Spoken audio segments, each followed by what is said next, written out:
First things first, find your friends. Second things second, kill your sisters. Third things third, matricide. All in a day's work. Aurora's like, I'm 12. Welcome back to Child of Light. So looky here. You can adjust the difficulty, which we won't do, but you can also adjust the battle speed. Oh. So that means that, those timers won't go as quick. Those sliding bars, the wait period, won't go as quick, so you can slow it down. I don't consider it cheating. Some might, but I've been having some trouble, so let's try and just ease off the stress a little bit. We're still going to keep it on hard mode because I want to see this through to the end. But here we go. So in the last part, we said goodbye to our fellow friends. Tear-filled farewell. Yeah, I cried.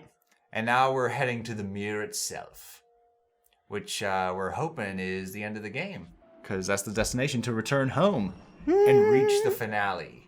Well, there's Nora. Yep.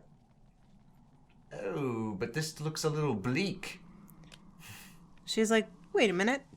If I'm at home, why can I still fly? Amongst other things. Why is my hair still floating? Why are there still odd creatures? Uh-oh, we're still in Lemuria. So yeah, this is the stepmother.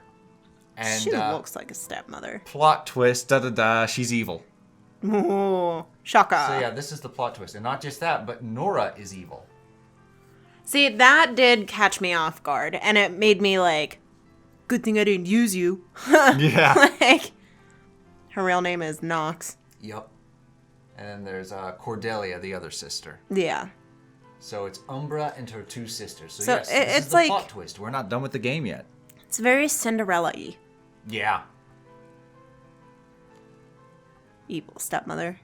So we're separated from our party, and now she's going to try and destroy us and take over the world. Hey, what are we going to do today, Brain? Same thing we do every night, Pinky. Try and take over the world. There's poor Cordelia. She got stuck with Brown.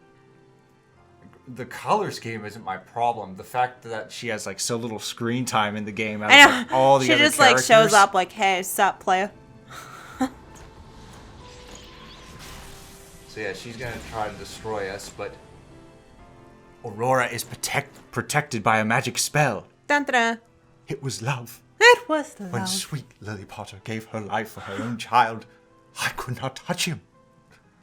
But I can touch you now. And then they have that awkward ah. You can also moment. see that his tongue is forked. Yeah. Which is a nice attention to detail.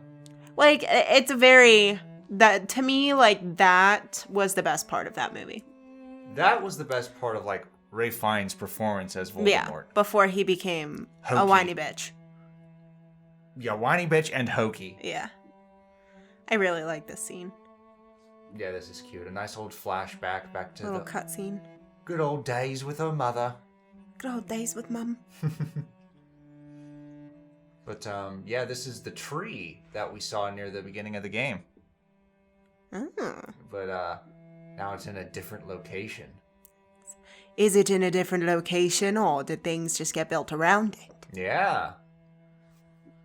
I like the effect of, the paint dripping upwards. Yeah. That's a very interesting look. It's very surreal. Yeah, it's also on, all the planes. Right. It's in the foreground, it's in the background, it's in the, Middle ground? Yeah, Is that what it's called? mid-ground. Yeah, mid-ground. No, I it is. It's really, really cool. It gives a very, whimsical... Mm-hmm. So yeah, now we get to understand that, not all is well. This is what happened to her mother. She was poisoned. Poisoned? It's great poison. But we also get to learn more in that cutscene that, what happened to Aurora? So her mother is the one that put the protection spell on her Yeah. because she was poisoned. So she's asking now So at the start, when Aurora was sick and supposedly died, she was just brought to the altar. The Guardians of Lemuria took her to Lemuria's altar. Because she's the rightful princess. She's not a princess. Well, apparently she is now. She's like, dang it, I have to get a new crown now. She just scratches out foe on the inside, writes real. Uh-oh, we're in a cage. That's not good. We can't progress the plot in a cage. Don't worry.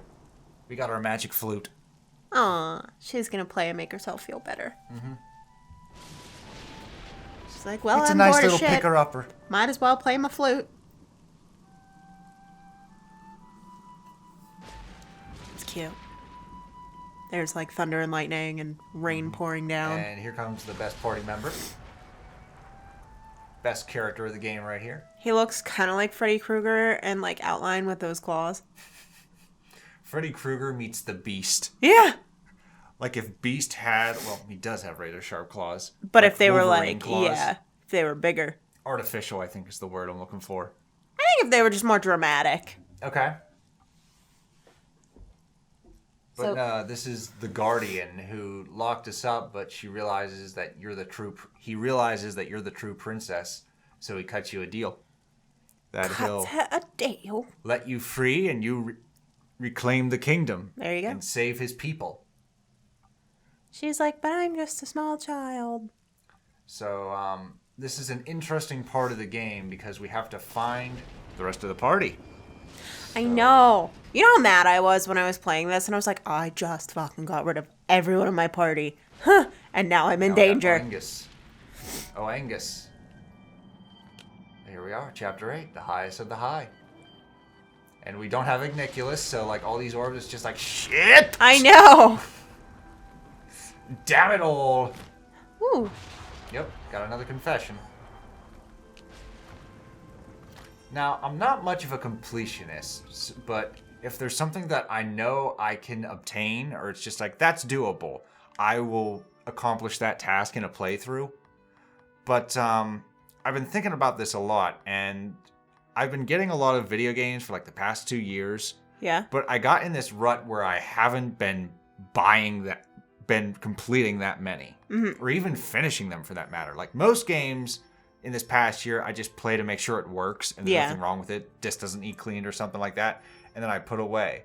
So I'm forcing myself to like stop buying so many games and actually finish Who can actually play them? the ones that I own. Because like I have well over 300. Yes. And there's less than half of that I never beat due to being stuck. And there's at least 30 that I've never played for more than an hour. Wow. So yeah, it's one of the things I want to accomplish. This year's goal? Play the No, games. it's not going to happen in a year, but... Well, no. No, I meant like a goal for this year. Not Okay. like accomplish it this year, but just like let's Work towards it. Play yeah. more games. Play more, cross more off the list.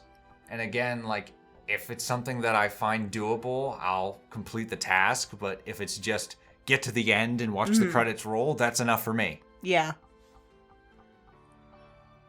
I find like weird things to obsess over. Like in Trials of Mana, I was just kind of like, screw this, screw that, but I want to get all the chests. I want to find Low Cactus. Like Yeah. this Yeah. one, I think I found all the. Yeah, I did find all the confessions. Yeah, you found all the confessions. I did not complete all of the side quests. Nah. And you, I didn't help anyone out. No, you didn't help anyone. So it was like, well. Alright, so. The battles here are the guards of the Umbra Witch. Or Queen Umbra. Yeah.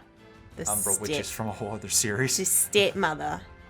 So we have Oangus here, or Oangus, however you want to pronounce it. He is powerful as shit. Yeah. He's a definitely a heavy hitter. Yeah, and he's also a tank. Like, he can provoke enemies so they can, like, all attack him. Which is very beneficial. Yeah. But, don't neglect him either, because when you provoke him, all the attacks will be on him. So And you he'll gotta die. keep him alive. Yeah. Because once he dies, you're a sitting duck. I definitely made that mistake because I was like, oh, he like provokes people. That's great. And then I just like kept provoking him. Yeah. And then I died. If you keep raising his strength, he can obliterate smaller enemies. Yeah. To where like he can just take them out in like one shot.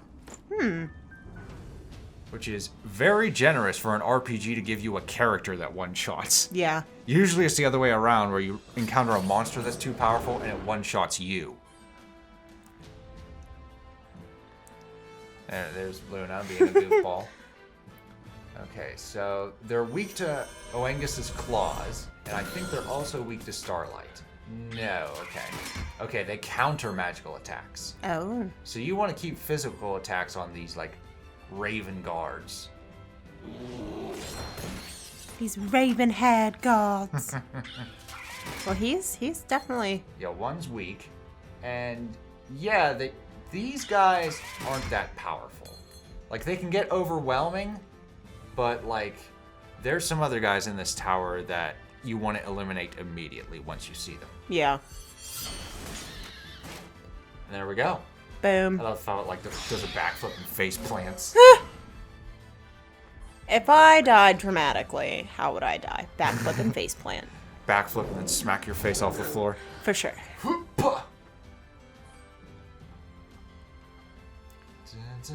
Dee-dee. Okay, good. Even with the armor, we're He still can doing still, good damage. yeah.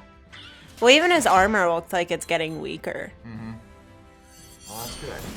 And look, now Aurora has a counterattack. Boom. So yeah, this gets a lot more fair, I'd say, with the exception of boss battles. Like, I think because I did some side quests and actually took the time to grind some good oculi, I think I'm gonna be okay with some of the standard battles going forward. But the bosses are still gonna be tough, because this is hard mode. And I'm already foreseeing like a couple bosses where I'm like, But we are close to finishing the game. Yeah. Because now we just have to take down the two sisters and then the queen herself. So not much, you know. No, not too much. But we're not going to be able to do any of that until we find our comrades. So that's the first things first. First things first, find your friends. Second things second, kill your sisters. Third things third, matricide. All in a day's work. Aurora's like, I'm 12. I think I'm a little young to commit family genocide. But, okay. She's like, I'll try.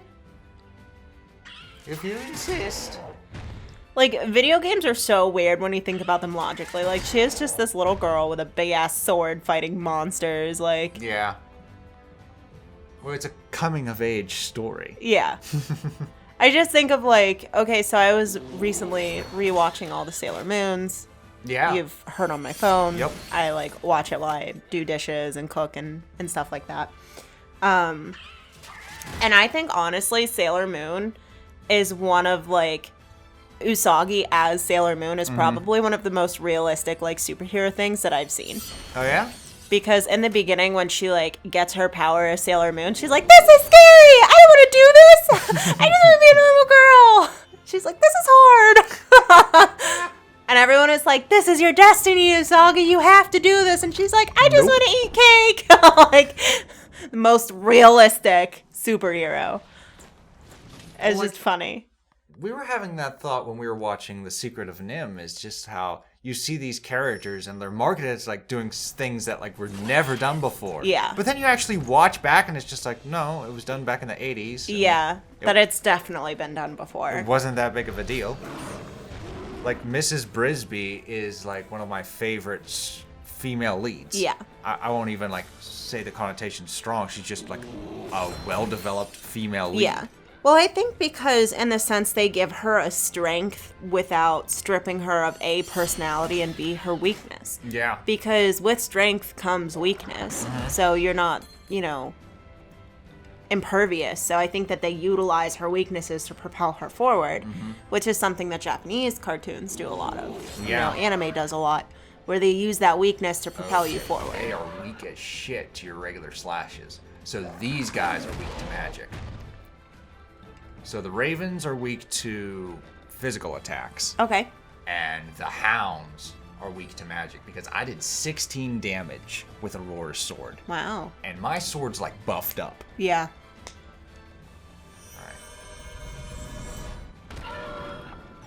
There we go. There it is. Much better. But we also interrupted him, so he'll slow us. So he's mad now. Very similar to the griffin. So again, don't get too cocky. And we have armor of the titans as well, so we can increase our armor. And keep in mind, we don't have Igniculus. Yeah. So even though they're slowing us down, I can't unless I use a lull elixir. Fuck!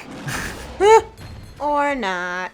Well, in theory, it could have worked. All right. As I said, we use a lull elixir. Even the playing field. There we go. See how you like it. But yeah, I'd say this is the moment to use like the quicken elixir and the lull elixir when you don't have Igniculus, because what else are you storing all this stuff for? Yeah. I mean, that's true. I ended the game with so much left over. Yeah. I did the same thing in Trials of Mana. I had like a shit ton left over. It's a weird thing because like you feel that you need it all for like the finale, but like once you're in the finale, if you still have so many, just like go ham. Yeah. Like once the credits roll, what was the point of stocking up on like 30 some potions? Right. Well, I think like for my case, I play on easy or beginner or like the lower modes. Just because I'm not very good at games. Right. So I like store all of it thinking that I'm going to use it. And then like playing on easy, I don't necessarily need to. Right. Yeah. Because you're playing your first Zelda game right now. And that video is going to be up momentarily. About your experience with a Zelda game. Yes, it's one of the most important games since I thought of introducing you to the whole medium. Yeah. It's just like, oh boy, can't wait till I introduce her to Zelda. Well, hey, our friends. Friends. All of them in They're cages. all in go-go dancer cages. But all are in one room, so that's very convenient. We're going to free them one by one. Igniculus! That was the one that got me. That's when I started crying, was when Igniculus was like, okay. So long. Because he was like the one from the very start. Yeah, and plus he had like, to me, the most like interaction and personality with her. Yeah. Where he was like being sassy and just like... Well, like he was always in the cutscenes, whereas as more characters show up, less characters get screen time. Yeah. Like you see a bit of Robert and Finn, but they don't talk nearly as much as Aurora and Igniculus. Yeah. So there we go. And like poor Tristus. I know. I think that's the point of his character though. It's just like, you're not going to use me that much, but I know. Hoorah, I'm here for the journey. He's just like, I'm here with my sister. So like, yeah. Tristus is like the younger sibling mom makes you take with you when you go out with your friends, and they're like, take your brother. Yeah. He's like, okay. I mean, he literally says, my happiness will not consist. Believe me. Okay, so now we have the full party. And we can solve this puzzle now that we have Igniculus back. We are back together. We can always heal ourselves. And yeah, I'm going to go about and open some chests and grab some oculi. But you already know where most of them are, so I'm not going to show that. Instead, in the next part, I'm already going to have most of these chests open. And we're just going to try to get out of this tower. No. Rescue the sun, moon, and stars. The sun, the moon, and the stars. So yeah, the gang's back together, and we'll see you guys in the next part. Toodles.